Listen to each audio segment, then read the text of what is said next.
Return of the Roar with Brenden Nunes, Frankie Cartoscelli, and Chris Watkins on Sacktown Sports 1140.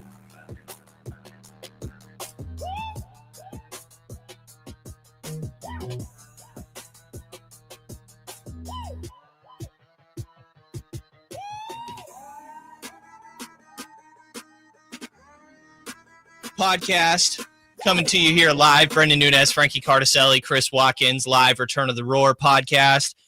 Be here every Tuesday, 6 p.m. to 7 p.m. throughout the remainder of the Sacramento Kings postseason push, dare I call it, here as they sit in the play-in race, just coming off a loss last night against...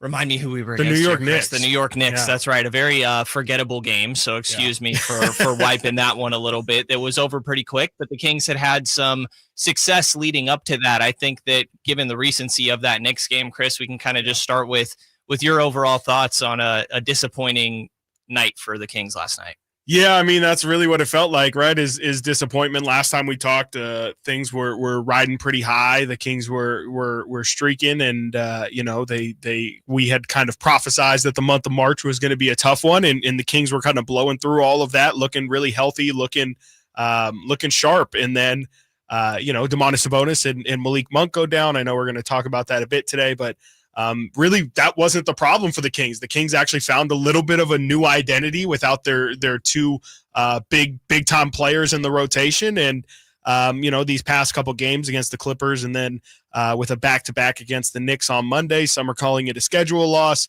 Some are saying that we're possibly starting to maybe see. I won't say the warts or the beginning of the end, but again, with you losing that game to the Clippers and what that means in the standings, maybe it is kind of the point in the season where you're really clawing up instead of feeling like you're in a battle with everybody. With the last week we were talking about the 6 to 9, even 6 to 10 seed being separated by like a game and a half. That's just not the case anymore. Yeah, and then Frankie Cartoscelli over here with us as well, obviously. Frank, what was your thoughts on last night's game after the Kings have been playing some really solid ball on both sides leading into that? That I don't want to have to go to any more 7:30 tip-offs for the rest of the year. There's no more, right? That's it, I think. Those are horrible. Yeah. They're horrible. No, but really, I mean, aside from leaving the arena late after watching the Kings get beat by 30 points, just looking at the upcoming schedule as far as the matchups go, it is kind of a daunting, call last night an appetizer, if you will, of some tough matchups coming up. And then you get the news today that Golden State, who is already playing, I think they're 12-1 with Jimmy Butler since the trade. Someone gave me the stat last night. I'm not sure if that's accurate, but they're playing some great basketball. They get Jonathan Kuminga back on Thursday night, which of course seems like a lot of players make their comeback against the Kings, but it really was a lot of what we saw in New York a month or so ago, just getting bullied by the length. And you have OG Anunoby getting whatever he wanted.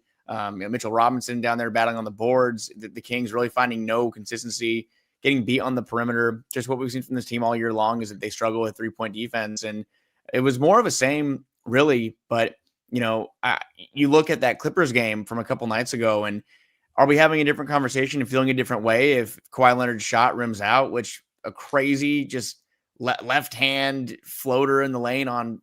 I don't know if you guys have seen that still, but all 5 Kings defenders were within, I think, arm's reach of Kawhi on that, and it still went down. But if that doesn't go in, maybe we're feeling a little bit better today, and the Kings are feeling like they're in a much better spot. But they're in a spot now where I think they can fall 4 games in the loss column, I think, behind Golden State, or maybe 5 losses in the loss column behind Golden State with the loss on Thursday. So I don't want to say must win already, but it's getting pretty close to that on Thursday night.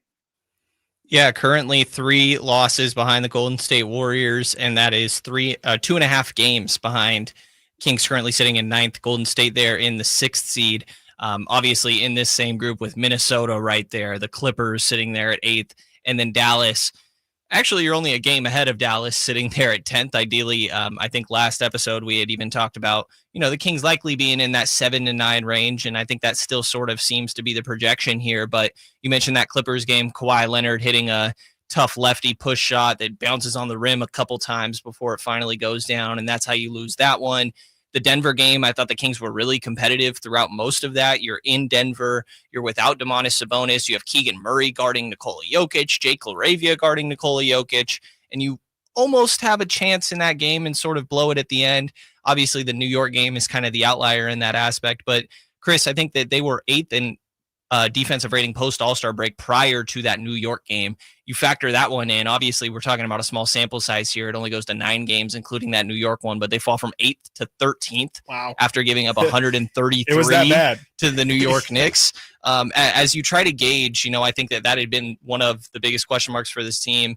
Shoot, I mean, you can go back a couple different iterations of Kings teams where defense has been a question mark, but in that recent stretch of growth, how much did you feel like some of it is sustainable? Does the New York game take away from all that, or how much does it matter that this was against, Charlotte, Utah, Dallas? Yeah. Well, that definitely plays a part of it for sure. I think it's a healthy combination of a lot of things. Like, frankly, I mean, it's been a conversation around Sacramento and really around the league more so than Sacramento. Like, is Domantas Sabonis? Can you have a functional top 10 defense with Domantas Sabonis as your center? And it is a little bit, I'll say, funny that Domantas Sabonis is out of the rotation with his injury, and the Kings all of a sudden are, at certain points of this stretch, like a top 3 defense, a top 2 defense in the NBA during that stretch. Like, I think that's some of it as well. But, I also wonder how much of it is just with Sabonis and Monk out of the rotation. Like, these guys are playing a lot slower, playing a lot more half-court offense, and letting DeMar DeRozan and Zach LaVine kind of do what we know they love to do, and that's kind of get into that isolation game and kind of work the one-on-one matchups. And, it's worked to varying degrees, I think, throughout this stretch. And I think it's kind of gone through varying degrees of whether or not it's aesthetically pleasing or not as well. Yeah, Frank, what's your thoughts on how much you buy any of the recent defensive improvements, even though there was a step back last night?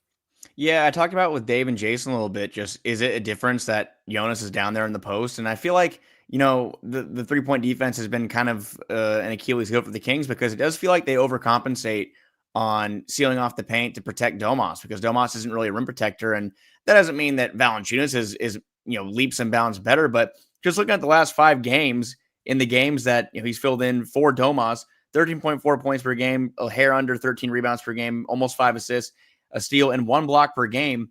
I mean, a couple of those games, the block numbers are higher, sure, but it does feel like the physicality and the presence he has in the post is a little different than what Domas brings. I think when we look at what Domas brings and his physicality, it's more on the offensive end, and the fact that he's able to take those hits and get to the basket and get those offensive boards and create second chance opportunities. But Valanciunas isn't really quite a rim protector by definition, but he is an enforcer, and he's someone that you can't really push around as much. And that's not a knock on Domas either, but I feel like, we look at it and the numbers, I think, show Domas has been a better defender this year. He hasn't been as bad as people would like to say he has been, especially in the past couple of years. But I just think that Valanciunas just requires a different kind of attention, and something that opposing offenses might pay a little more attention to than Domas. Yeah, the physicality is definitely what jumps off the page with Valanciunas. He looks like he'd be very annoying to have to play against, constantly throwing bows, and just a very physical, aggressive player, I think, in a competitive way. Outside of the court, he seems like the nicest person on the planet, which is a hilarious sort of 2 sides there. But I think the physicality that he's provided, I think that Keegan Murray obviously has been a top tier defender throughout the course of this season. That's where he's taken the big step in his game. And I think that you've seen him be pretty locked in during this stretch. Again, a lot of this is maybe not including the New York game last night that we saw. That was a total disaster really for the Kings. But Keon Ellis getting more run in Malik Monk's absence, moving into that starting lineup. I think that the fan base has had a lot of questions, and maybe you guys do as well, of like who should be placed in that starting lineup. But I think what we know for sure is that Keon plays really well with those guys. And he's had a game of 5 steals, which is a career high. He had a couple 4-steal games throughout this stretch. It feels like, even though the Kings are playing with a slower pace, and I want to get to their offensive differences that we've seen a little bit later in the show here with some comments from Doug Christie on how that's functioning now after all these moves, but it seems like Keon Ellis is a guy that really took advantage of that opportunity, like he does really every time. But the question I want to ask you is, did anything stand out to you from any of those players as they got more opportunity in the absence of some of these guys? Yeah, I mean, I think clearly Valanciunas definitely stuck out the most. I mean, he's so physically imposing. Like in some of these games, I feel like he had a couple 17 rebound games. throughout this stretch. Like, he's just been an absolute force, and you see how he can be incredibly productive in limited minutes. I mean, we've seen that with him coming off the bench, and then you kind of see it, how it can be, built upon if he gets more minutes. And, with Sabonis out and Trey Lyles really being the other option as a center. I know we've seen, Isaac Jones get minutes here and there. Scal has gotten minutes at the end of games, but for the most part, we've seen Valanciunas get these 30-minute performances, and dude's been putting up like near triple doubles, right? Like, he's had a couple games where he's had 6+ assists. And, I just think that he's really been somebody who, if you're talking about, doing what a sixth man is supposed to do, which has been a big conversation here in Sacramento, obviously with Malik Monk these past couple of years, Jonas Valanciunas brings you starter quality minutes while, coming off the bench and still being productive while coming off the bench. And, also on top of that, from a team building perspective, he's incredibly cheap, right? Like, he's $10 million, $12 million a year. He's exactly what you would want for in a backup big, and he's doing exactly what you would hope that a star backup can do. And that's when your star players have to miss a couple games, step up, and you really don't notice his production. And with how productive Domantas Sabonis is, like, that can't be understated enough. Yeah, imagine what this would look like if they did not have Valanciunas on this roster. If we're still talking about Alex Len or Isaac Jones, or even the Trey Lyles minutes where he's playing small ball haven't been the greatest throughout this Domantas Sabonis injury. Frank, obviously we've seen Keon and Jonas step into that starting lineup, but you're getting more opportunity for some of these bench guys as well. Devin Carter getting a little bit of run recently. Have you been interested in anything you've seen from him, or, some of these other guys like Isaac Jones there, Markelle Fultz, Jake LaRavia? Yeah, I think, getting something from those guys is you kind of have to at this point. I mean, the depth has been a concern all year long, and I think that the moves, you kind of have to tip your cap. And I think I've been critical on here. I think we've all been pretty critical of the front office making the moves that the Kings need, especially as at the forward position. They bring in Jake LaRavia, who played, I think, pretty decent defense on James Harden down the final stretch. There really isn't much you can do when he's going. And, the contest was there on a couple of those shots, and obviously Harden does what he does, and, MVP for a reason. So having Jake LaRavia in the mix, getting some minutes from Devin Carter, like you mentioned, have him show something after being in the G League for a little bit to develop. That's been important. I think he's someone I'm more looking to Summer League, and someone I'm not really expecting to do too much on the final stretch. I feel like he's someone I'd like to see kind of, take that leap in the summer, and especially in the next year, because right now the Kings, they really don't have a point guard. I mean, they have Markelle Fultz on the roster, and he's playing sporadically, but you bring up Keon Ellis, and Keon, the last 7 games, up to 30 minutes per night, which I think is something that fans have been waiting a long time for. 8.7 points per game, 3 rebounds, 2.1 steals, and a block and a half per game on 45% shooting from the field, 34 from 3. So that's kind of getting into that 6-man role the Kings have really wanted him to be, especially with Malik Monk starting now and being in that point guard role. Will Malik Monk work out long-term as the Kings point guard? That's a conversation maybe for the offseason and kind of as we get down the final stretch here. But I think Keon has proven that, number one, when that contract of his is up, I think he has one more year for 1.8 or 1.9 million. I think we talked about it last week. He's in line for a pretty big payday. And also he's in line for possibly being a starting level player. I mean, you can make the argument right now that he should be starting these games right now. And the fact that maybe he works better with those guys like DeMar and Zach in the lineup that are, ball dominant. Having 3 ball dominant guys in the starting lineup might not be what works for the Kings. It might need more defense in there. So seeing Jake LaRavia, seeing Keon Valanciunas kind of, provide the Kings that depth they've been looking for is great, but it's got to translate to wins sooner than later. Yeah, I want to dive more into what you were just saying there, Frank, the starting lineup conversation, which I know can be a little bit tiring, but I think every point that you just laid out there is why people would say, hey, maybe Keon should slide in here. And then the question becomes, are we talking for Malik Monk, DeMar DeRozan, Zach LaVine? I think it's probably Malik Monk if we're having that conversation. But just what's your perspective, Frank, on how much that even matters, and how much thought you would give towards potentially making a change there?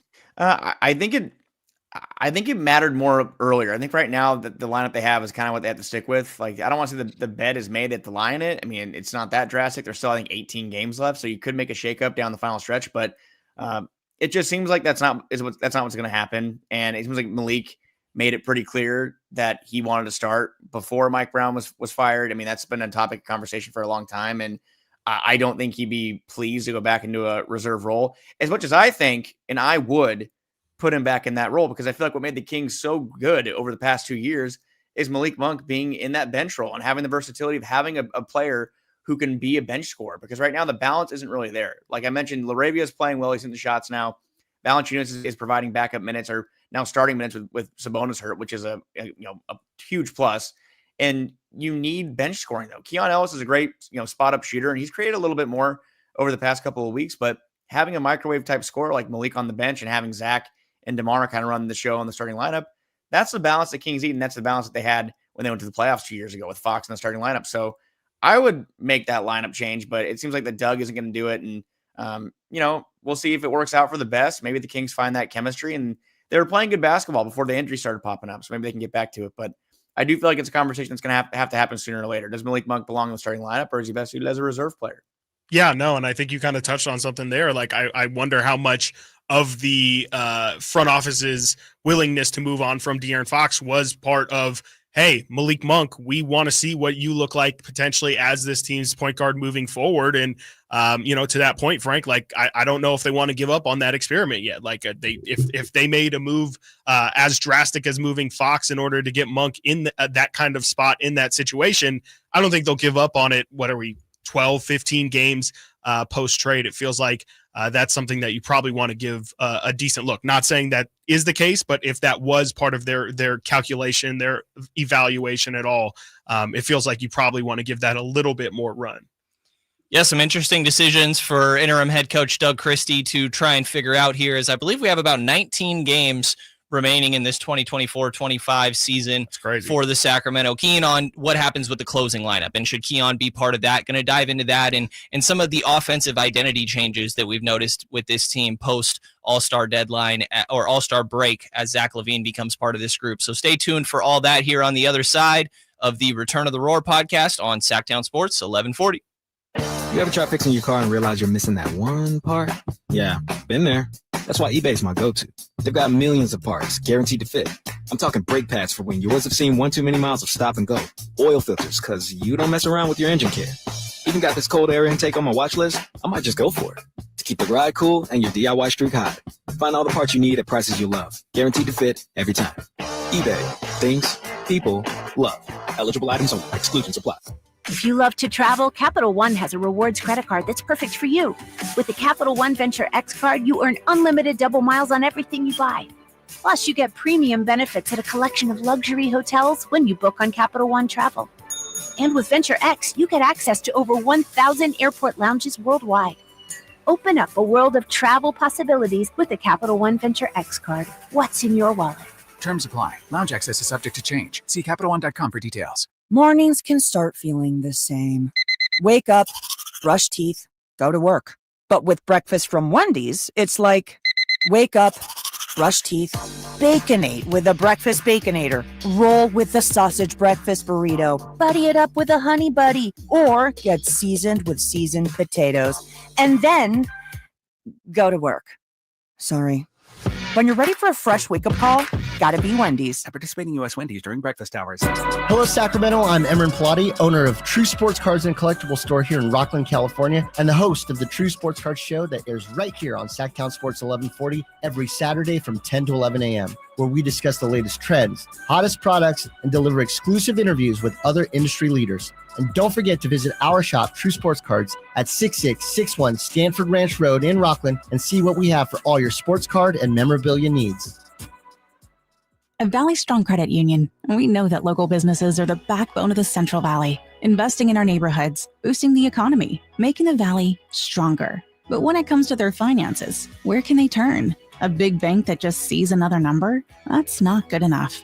Valley businesses deserve Valley support for payroll, credit, cash flow, and everything in between. Valley Business is Valley Strong. Learn how our cash management services can support your business at valleystrong.com. Big savings are back at Folsom Lake Honda, your one-stop Honda shop. New Hondas are piling up, and that means big savings for you. Looking to own or lease? During the spring sales event, drive a brand new Accord or Civic. Visit us today at folsomlakehonda.com, your one-stop Honda shop. As a family-owned and operated dealership since 2009, customer service is our number one priority. Our customers love doing business with us, and you will too. Folsom Lake Honda.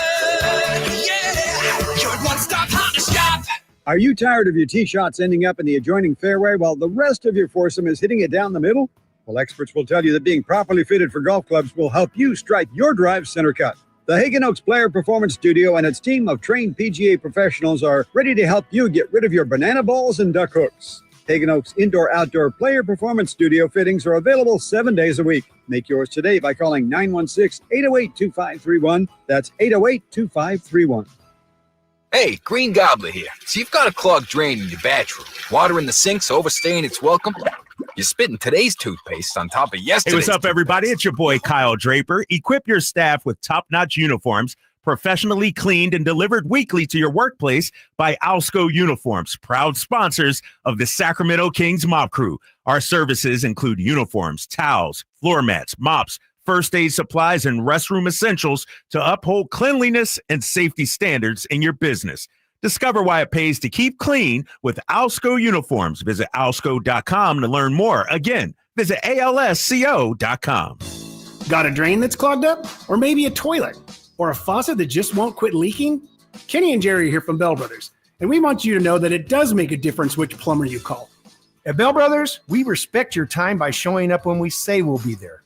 Our technicians are all background checked and drug tested, and will greet you with a smile. They're trained to do the job right the first time, and they carry over 1,000 parts on their trucks, so they won't have to order something and then come back later. They leave the work area cleaner than they found it, and your final bill will be the same as they quoted. That's why they call us the No Surprise Guys. So if you need a plumber, it does make a difference who you call. Call Bell Brothers. Our number is 916-444-1234, or find us online at thenosurpriseguys.com. That's 916-444-1234, or find us online at thenosurpriseguys.com. The No Surprise Guys, Bell Brothers. My wife was like, I want to go to Hawaii and I want to bring the kids. And I was like, whose kids? Jim Gaffigan. Everything is wonderful. I spent the entire time applying and reapplying sunscreen, which thankfully makes my skin whiter. Jim Gaffigan, a night of all new material. Saturday, March 29th, the venue at Thunder Valley. For tickets, visit thundervalleyresort.com.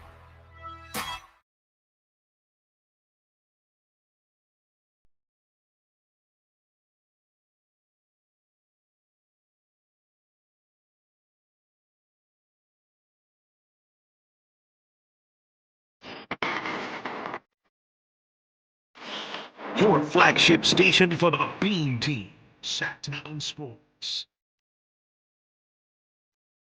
Brenden Nunes, Chris Watkins, Frankie Cartoscelli, Return of the Roar podcast here. Be here for the rest of the Sacramento Kings postseason push, Tuesday, 6 p.m. to 7 p.m.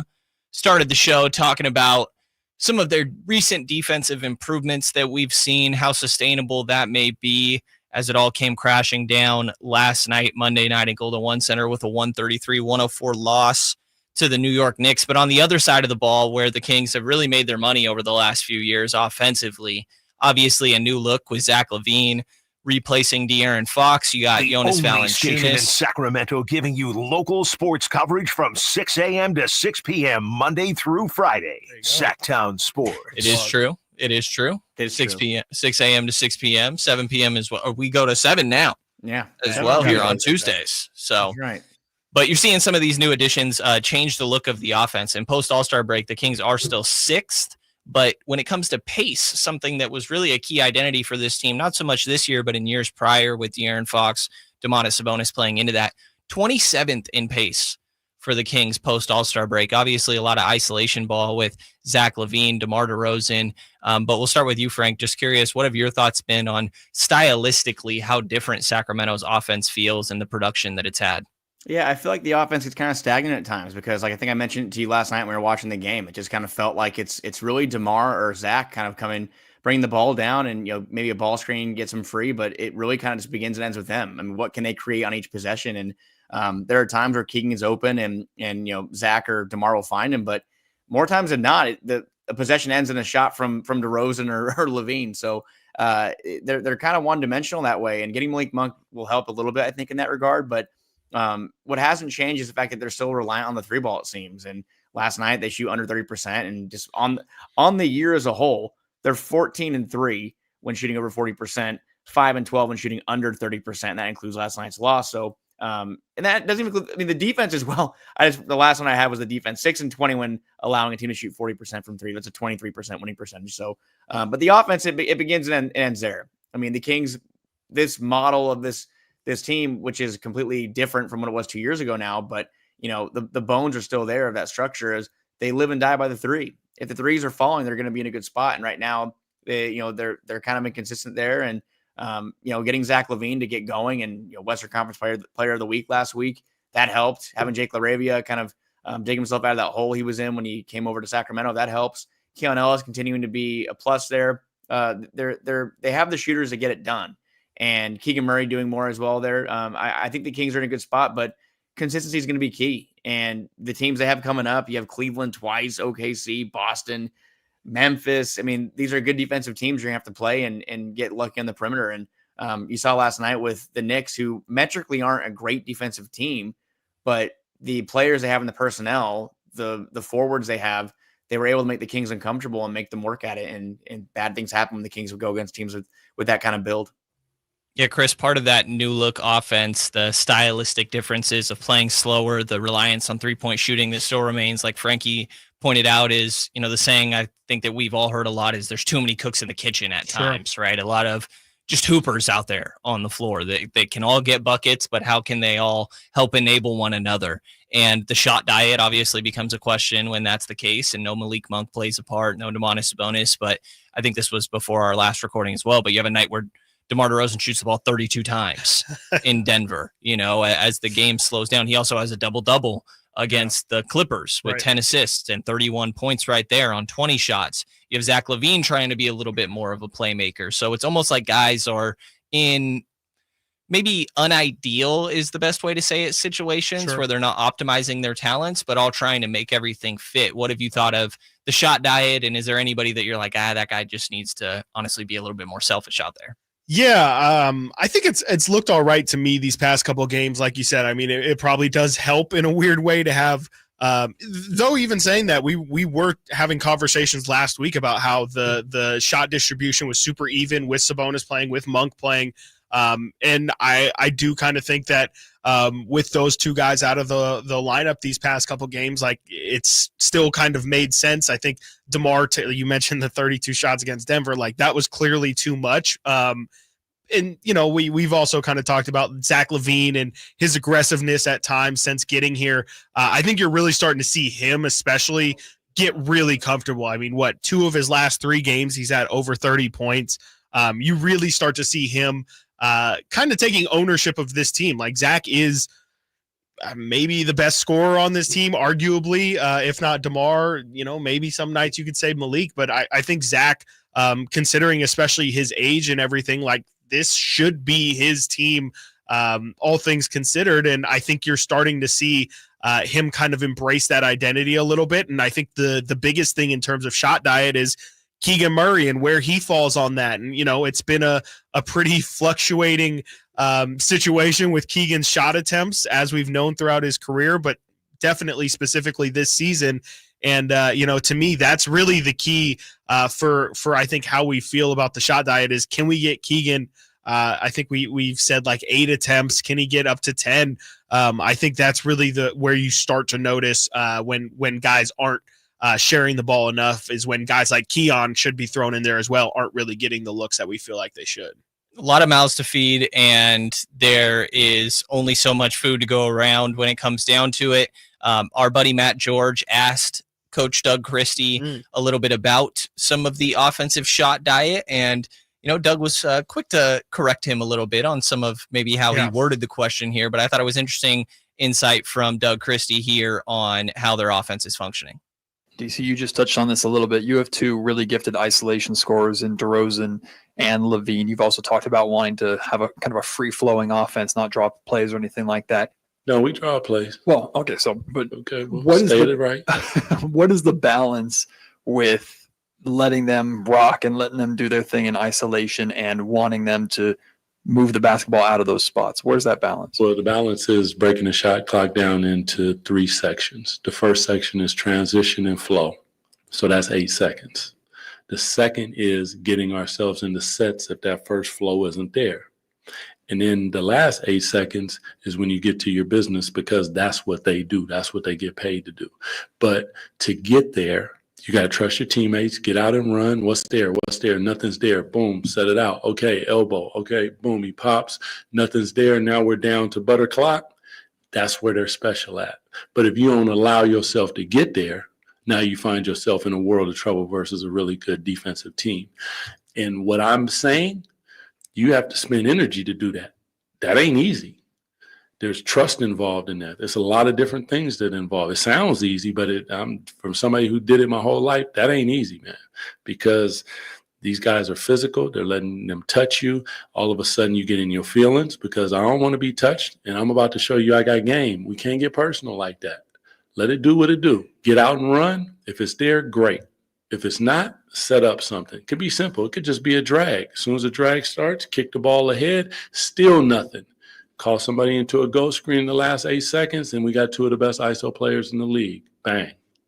I mean, that's crazy. Like, I do really love to hear Doug go into that kind of detail, because, you know, that's one of those situations where, you know, just hearing more specifically about him breaking down the clock, like, you know, that's just another level of like basketball watching that you can get to. Like, you know, obviously you can kind of passively watch it. You can just watch for the highlights. But when you start really breaking down the shot clock, like, and Doug's, you know, talked about breaking the shot clock down in that fashion before, but it really just tells you like how much is going in to all of this. You know, a lot of people on the internet will say, you know, oh man, like they're just vibing out there. Like you said, they're just hoopers out there hooping. Like, what is coach doing? All those kind of stuff. Like, when you hear that level of attention to detail given, it's just absolutely insane how much is going on the floor all at once. First 8 seconds to transition, next 8 seconds going to trying to get into sets. And the final 8 seconds is just go get a bucket. He called it butter time, I think he said. Really? Wow. And it seems like they get to butter time a lot as a team that's bottom 5 in pace post All-Star break. You Yeah, can manipulate that if you want. You can just dribble the ball out until you get true. to those final 8. True. We only got 2 more seconds till we're at 8 here. I'm going to take a couple more dribbles. I mean, it seems like that's what happens a lot anyway. I mean, not to throw stones. I mean, I see a lot of people throwing comments at me on Twitter saying, "With DeRozan dribbling the air out of the ball," and it's like, I mean, okay, sometimes sure. I mean, there are sets. I mean, not just the Kings. A lot of players in the league, you know, that happens a lot. But yeah, I do think it's interesting. And yeah, the Kings do seem like they're pretty good late in the shot clock. But I mean, I don't think you want to bank on that every time. I mean, isn't that kind of a gamble at a certain point where you're just kind of definitely saying, okay, yeah, you have 2 players that are very clutch and they work well late in, you know, situations, whether it's a shot clock or a game late in a game situation. But, you know, I like to see the Kings have so many times we see a play happen. And I think we're past the point where we're saying these are guys trying to get familiar with each other. These are guys that are still kind of lost and they don't know exactly what they're supposed to be. And, you know, the defensive end actually seems like they're a little more in sync, which is crazy to say. I mean, maybe not last night for sure. You have 130 points and you allow a team to shoot 50%. They got so many open looks last night. So definitely not last night. But leading into last night, the defense seems to me like they're more in sync as a unit. And the offense is really where they're trying to get more comfortable and find other ways to score that don't have to end with, like you said, butter time or DeMar or Zach are bailing out a bad possession. I mean, that's not winning basketball. So if they can find a way to kind of get to that sweet spot and have good possessions consistently. Your home for Kings basketball for always. Then I think that, you know, they could be in a good spot come mid-April. Absolutely. A decent amount of games still to be played here as they're fighting for their standing in the crowded Western Conference play-in picture, maybe even hoping to get to that 6th seed, even though it doesn't seem like the most likely. When we come back here in the final segment, we try to make sense of what's real and what's not with this Kings team post All-Star break, as they've fumbled a little bit after coming out to a pretty hot start. But you're listening to the weekly Return of the Roar live podcast here on Sacktown Sports 1140. Stay tuned on the other side for one more segment here. Keegan Murray plays here. Keegan scores another three-pointer. Keegan Murray knocking it down for 23 points. Snatched De'Aaron Fox for game scoring honors. Sacktown Sports is your proud home of the Sacramento Kings. We rely heavily on our HVAC systems during the cold valley winters and hot valley summers That's why there are so many HVAC companies out there. So when you need a new system or a tune-up, where do you turn? I turned to Lee's Air Plumbing and Heating. Once our heater checked out, we checked in at leesair.com. The entire experience exceeded our high expectations. You want prompt service from people who know what they're doing, can save you money, and will treat you right. For your HVAC needs, Lee's Air Plumbing and Heating, on the web at leesair.com. Ask about their $99 HVAC tune-up service, license number 635355. Big savings are back at Folsom Lake Honda, your one-stop Honda shop. New Hondas are piling up, and that means big savings for you. Looking to own or lease? During the spring sales event, drive a brand new Accord or Civic. Visit us today at folsomlakehonda.com, your one-stop Honda shop. As a family-owned and operated dealership since 2009, customer service is our number one priority. Our customers love doing business with us, and you will too. Folsom Lake Honda, yeah, your one-stop Honda shop. Meanwhile, at Xfinity. Okay, huddle up. Do you realize how many fans stream basketball? It's madness. But real fans stream with Xfinity Internet. Totally. We've engineered the fastest connection. With reduced buffering and low lag. 'Cause making streaming better is what we do! This is the story of the one. He's responsible for keeping a leading healthcare facility clean and safe. And he trusts Grainger's high-quality HVAC cleaning and safety products, combined with their world-class supply chain, to consistently deliver, ensuring he's covered inside and out, so he can focus on keeping his facility clean to help protect the health of everyone inside. Call 1-800-GRAINGER, click Grainger.com, or just stop by. Grainger, for the ones who get it done. Come check out Capital Casino, Sacramento's #1 poker room with the most variety of table games in the region in a safe and friendly environment. Plenty of well-lit parking available, conveniently located in downtown Sacramento. And remember, Capital Casino has the best food, the best service, and the best action. 411 North 16th Street in downtown Sacramento. For more information, log on to capital-casino.com, and please gamble responsibly. 1-800-GAMBLER. Hey, it's Carmichael Dave for my good friends at American Energy. It's cold, and American Energy wants you to stay warm and make sure your system's operating safely. Here's the deal. A $49 tune-up inspection, which is regularly $119. That's a full safety and duct inspection. But guess what? If your system's over 10 years old, the tune-up is on them. That's right. It's free. Give them a call right now. $50 off your first recommended repair. And if you need a new furnace, half off the price of a new unit. Oh, by the way, breaking news, they're hiring right now. Here's the deal. They'll train you, full benefits, generous incentive-based pay. Just call today for more details at 916-520-9990. That's 916-520-9990. Not only great deals from American Energy, but possibly a new career for you. Check them out at theaeway.com for an instant quote and tell them Carmichael Dave sent you. Call 916-520-9990 now. Spring is in the air, and there's really nothing better than hitting the open road in a new Honda. Whether you're shopping for new or pre-owned, Stockton Honda has the selection and savings. Plus, get top dollar for your trade. And while life's roads are often filled with bumps, buying from Stockton Honda couldn't be smoother. Wherever the road you travel might lead, Stockton Honda is happy to get you there. Come in today or go to StocktonHonda.com. Anytime, anywhere, it's all here. StocktonHonda.com. If your passion is bass fishing, only one radio show has the action, information, and excitement of your favorite outdoor sport. Ultimate Bass, hosted by Tournament Bass Pro and California Outdoor Hall of Famer Kent Brown, takes you live to where the fish are biting every Saturday morning. Only Ultimate Bass feeds your passion with the latest news, products, tips, and advice from the pros. Ultimate Bass with Kent Brown, Saturday mornings at 5 a.m. on Sacktown Sports 1140, part of SEP's Saturday Morning Outdoors. Meanwhile, at Xfinity. Okay, huddle up. Do you realize how many fans stream basketball? It's madness. But real fans stream with Xfinity Internet. Totally. We've engineered the fastest connection. With reduced buffering and low lag. 'Cause making streaming better is what we do! Yeah! Yeah! Can we let go now? It's really not a huddle with two people.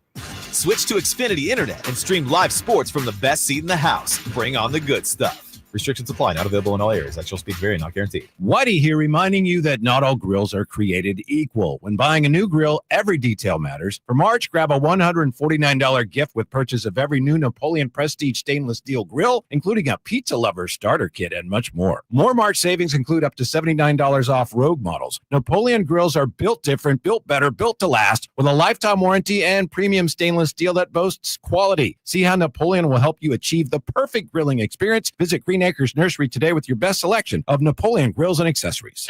Shop top brand tires at Big O with the lowest tire price guarantee. Now through March 16th at Big O Tires, get up to $100 instant savings on 4 select in-stock Nexen, Nitto, or Toyo tires. Installation required. Disposal fees extra. Not good with other offers. See Big O dealer for details. Listen for the Toyota Tahoe Report every Thursday, Friday, and Saturday with Johnny Mosley to get the latest weather conditions in Tahoe throughout this snow season. Brought to you by your local Toyota dealers. Toyota, let's go places.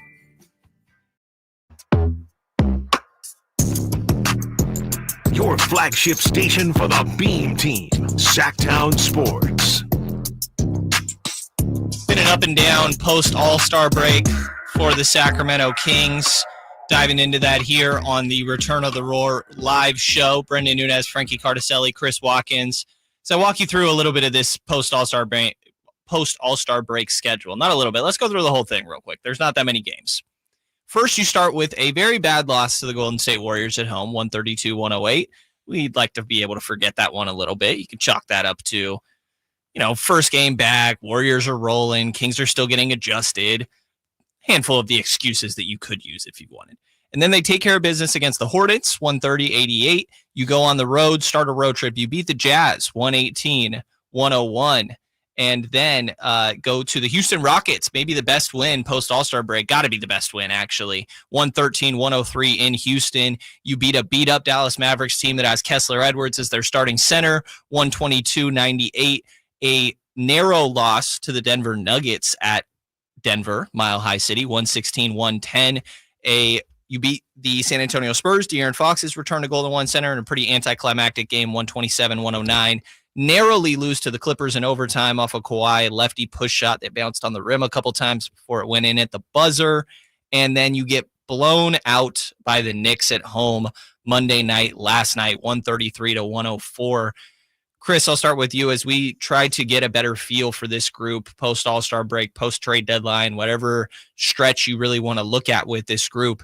Is there anything that you feel like you can confidently say that you expect to see on a night-to-night basis? Like, trying to figure out what the identity of this team is right now, which was, to be fair, already a question mark before you made these moves. Right. And now this is just an added complication. Yeah. But do you have any feel for what a potential identity of this team is? Not really. And I'd be fascinated to hear if you guys have really been able to figure anything out. But I mean, in a nice way, I would say that multiple contributors is maybe something. I think there have been points throughout this Kings recent Beam Team tenure, if you will, where if it wasn't De'Aaron Fox, Sabonis, and Monk, and then some version of either Keegan or Kevin Huerter or some other player giving them some production, they were probably going to struggle. I think the one thing we have seen is, a random Jake LaRavia 15-point performance or quarter in Denver. We've seen Trey Lyles have some impact. We've seen, Keegan have some big impact. Of course, it's going to be mainly DeMar and Levine on most nights. But again, Jonas Valanciunas been incredibly productive. To me, that's the one thing that really jumps to center of mind is just in general, it feels like you're going to get multiple guys contributing to a win. I would say maybe to contrast that, like in the losses, sometimes it does kind of feel like you're just missing that extra pop from a Keon, from a Jonas maybe, or from a Jake LaRavia, Trey Lyles. So I'd probably go with depth being the number one thing. Frank, what do you feel like you can confidently say you're going to see every night in a Kings game right now? Right now, I think you're going to see some turnovers. I'm looking at their numbers post All-Star break, and they're averaging around 14 turnovers per game, which, that's not too horrible or too egregious, but there have been a couple nights where you see the turnovers in the, 24 in that Warriors game, 18 the game after, 16, 14. Now, the last couple of games have actually been in a pretty good spot outside of last night. Last night, they went back to 18 turnovers, but really the sample size, I went back to the Golden State game. It's 9 games now in this post-All-Star break. They're 5-4. That's winning more than losing is always good, but 49% from the field. They're around almost 40% from three, which again, the 3-point shot seems like the 3-point shot seems like it's come around, but 3-point defense still, you're allowing opponents to shoot 38%. Last night we were laughing about it. The two worst 3-point defenses in the league. Only the Knicks were able to kind of go against the grain there, and the Kings allowed them to shoot 50% like we talked about as well. But I think you're going to see a mixed bag on the perimeter. You're going to see them maybe they're going to knock it down and shoot the lights out. But I think you're going to go ahead and bank on an opposing team shooting well from that area. So you kind of have to hold your own there, and you have to, hope that players like Keegan Murray, Jake LaRavia, Domantas Sabonis when he comes back, is he going to continue to shoot the three? He was really sputtering when he was, in those games after the All-Star break before he got hurt. His shot seemed like it kind of had fallen off. And, this is a player that people were joking about on social media that was leading the league in 3-point shooting on really low volume, granted, but, his floor spacing was better this year, and, opposing defenses had to pay attention to it. So I do think the Kings right now, they're still trying to find it on offense. The perimeter looks like it's working better for them, but like we talked about the last segment, they have to find more cohesiveness and not get into that quote unquote butter zone where they're having to force shots in the last 8 seconds of a shot clock. Random tidbit too. They posted it in the pregame of the arena on the scoreboard. Zach LaVine right now is averaging a 50-40-90, 50% from the field. He's at 51.4%, 40% from three. He's at 41.3%. And then from the free throw line, 90.9%. They said he'd be the first player in franchise history to accomplish the 50-40-90. I don't know if it really counts because it's only on half a season, but Brenden, I want to hear if there's been any identity that you've found since the All-Star break. Yeah, the Zach stuff real quick is funny. Yeah, 15 games. I mean, he is a super efficient player, and that's what he's known to do, but we'll see how much the numbers stick, and I think that it deserves an asterisk if we're going to say that's the first guy in Kings history to do that in a season. But doing it 23.5 points is definitely impressive. I would say identity-wise for this team, I think it kind of all centers around mismatches on both pros and cons. Like if you're against the Utah Jazz are going to get picked apart. You know what I mean? That's an obvious one. But even you go against the Denver Nuggets, like give me Jamal Murray every single time down the floor. You go against the San Antonio Spurs, it's like DeMar DeRozan or Zach LaVine. It's like, hey, give me Chris Paul, and you're looking for those matchups. And I think that the same thing happens on the other end, that maybe it's not isolation ball for these other teams, but it's, hey, let's make sure that DeMar DeRozan and Zach LaVine are having to chase through screens off ball. And because, to be blunt, those guys both tend to get lost a little bit sometimes in some of their off-ball coverages. And that could be a function of communication with a new group and things like that. But I think that you're seeing a lot of isolation basketball in a lot of these games, a lot of mismatch hunting, which is the nature of a lot of the modern NBA.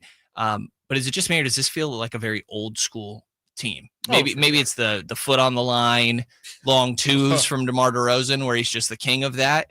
And I feel weird, like feeling a type of way about it because he's an absolute bucket and 27th or something along those lines in all-time NBA scoring. So who am I to say anything?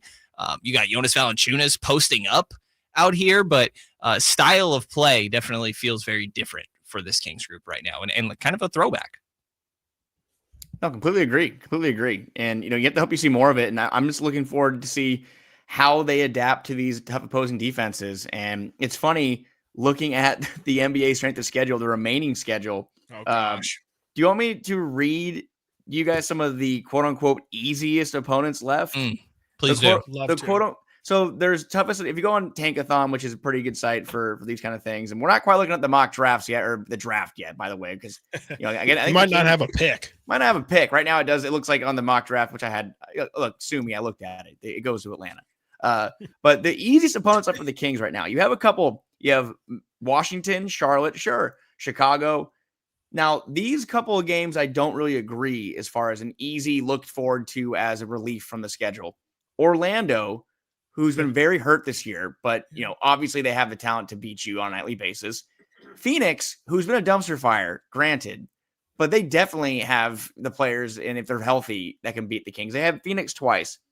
Portland, who has been playing pretty well, and they challenged the Warriors the other night. They fell up behind late in the game, but the Kings already lost to Portland on the road earlier. So I'm looking at those easiest opponents, and there's 3 games you can look at for the rest of the way and say, okay, those are games that the Kings absolutely should win. And the other games, like you're mentioning, the offense, what will it look like against these tough defenses? You get Cleveland twice, Oklahoma City on a back-to-back after facing Boston, I'm pretty sure. Then you get Denver, Memphis, and Milwaukee. So I'm not really, and also Golden State, which isn't mentioned on here. Golden State on Thursday, who's are the hottest team in the league right now. So the offense really is going to be tested. And I have a lot of friends text me saying what are they going to do in the offseason? what's the plan? Like who on this roster is going to be here in October? I feel like we're going to go ahead and see what that verdict is over the next 18 games and what the plan is, because I personally feel like I think the ceiling's really low for this group. I think, Brenden, you've said it before. Chris, I know you've said it. I've heard others say it around the media dining table that the ceiling on this group is just pretty low. And just what is the long-term fit? I mean, Zach LaVine just turned 30. You know, Domantas Sabonis is going to meet with the organization in the offseason and see what direction he feels like they're going. He has a huge contract, though. I'm not sure if the Kings can move him even if they wanted to. So very intrigued to see if they can find the right formula, be a good offensive team, be as good as they were that Beam team year, score 120 plus points per game, up their pace, knock down threes, play with some excitement. Can they do that consistently and not be a zero on the defensive end? That is going to be the main thing to watch for over the final stretch here. And if they make it to the playoffs, you can't say they didn't earn it on that upcoming schedule, man. It's brutal. And even just looking at not to get way too far ahead of ourselves, but while we're mentioning the schedule, the Kings' last 5 games of the year at Cleveland, at Detroit, versus Denver, versus Clippers, versus Phoenix. Again, like Phoenix isn't necessarily as scary as that might have looked at the beginning of the year, but that is an absolutely brutal, no easy games type of end of schedule there, where it's not very easy before that stretch either, but if you put yourself in a situation here where you need to catch up, or maybe even hold serve in a standings race, that's about as brutal of a schedule as you're going to find the last week of the season. 3 to maybe 5 games where they're going to be favored over these last, I believe it's 18 games remaining on this schedule. And as we just laid out, not being very confident in what the identity of this group is, or what you can even expect on a nightly basis. They sit 9th in the Western Conference, 2 games behind 8th. You are 2.5 games behind, 3.5 games behind the 6th seed, and also 1 game above 10th. Again, very crowded, sort of 6 to 10 range here in this Western Conference. And it's a vague question that we ask all the time, but I think that we got to keep taking the pulse here as we get a bit closer here and the standings start to shake up. What is your confidence level in this team? I think that at this point, saying that they're going to be in the play-in, I feel very good about personally. I'd imagine that you guys are the same. Let me know if you feel any different, but how competitive they may be in the time leading up to that, because I think that it's important to carry some momentum into a, one game determines everything in these play-in circumstances. So, as we mentioned, not having a great feel on this team, what is your confidence level that they can win more of these games than they're like quote unquote supposed to, given the difficulty of schedule here? I mean, I don't have much confidence that they will overperform. I don't even know what really the expectation would be for them at this point with how tough the competition is ahead of them. In terms of like where the season ends, it feels like to me, you can feel good about yourself if you make it out of the play-in situation. If you can be the 9 seed that makes it to play the 8 seed, sure, that'd be great. But I think overall the problem is what lies ahead for you after you win that prize is the Oklahoma City Thunder more than likely. Yeah, and I even looked at the bracket today and saw that it is Dallas and Minnesota. Teams I think the Kings would match up very well against. Dallas for obvious reasons, and Minnesota, they've played pretty well against them, even with Gobert. I do think that, like you said, though, Chris, how much does that really mean or matter if the Kings make the playoffs and get swept or gentlemen swept by OKC? Right. Is that something that you can look at and say, as an organization, they're going to grow from that? And that's a step forward. I mean, that's up for you to decide. The fan. How do you feel about that? Do you think the Kings make it to the first round and they beat OKC in 1 game? Is that enough to hang your hat on and say, okay, they can build around this LaVine, DeRozan, Sabonis group for 1 more year? I'm not quite sold on it. I feel like there needs to be more than that. But at the same time, you want to be playing postseason basketball rather than not, and that's the most important thing here. Yeah, absolutely. We'll see what the Kings can accomplish over these next 18 games, and we'll be keeping you up to date here every Tuesday, 6 p.m. to 7 p.m. on the Return of the Roar podcast here. Thanks to everybody for listening. Be sure to stay tuned here, 6 a.m. to 6 p.m. Sacktown Sports, Monday to Friday. The Amish have a reputation for craftsmanship, determination, and quality. Hi, this is Frank LaRosa with a word about Naturewood Home Furnishings. You know, those